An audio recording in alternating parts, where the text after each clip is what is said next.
Daylight savings time will begin at 2 a.m. Sunday morning, and MTN's Carson Vickroy has more on where daylight saving times comes from and how it can impact your sleep schedule.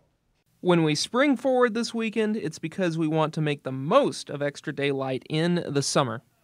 Daylight saving time started in the U.S. in 1918, but was repealed in 1919 because it was so unpopular. States had the option to continue it until World War II, when President Roosevelt implemented it from 1942 to 1945. The U.S. Department of Transportation conducted a study in 1970 which led people to believe that daylight saving time had saved energy.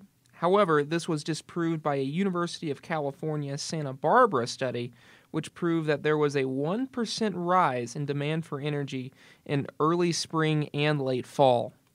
Daylight savings time can be annoying when you have to change your living room clock either an hour before or an hour ahead, but the more controversial issue is what it does to our natural clock that's inside of us. When we lose 1 hour of sleep from our normal schedule, that affects our ability to concentrate, which increases the chance of getting into a motor vehicle accident and having a heart attack or stroke. But there are benefits to the time change. More sun gives us an opportunity to exercise after we go to work, and it's easier to drive in the sun, so long term with the time change, it's less likely you'll get in a motor vehicle crash as you're driving home from work. So those are trade-offs there. In Bozeman, meteorologist Carson Vickroy, MTN News.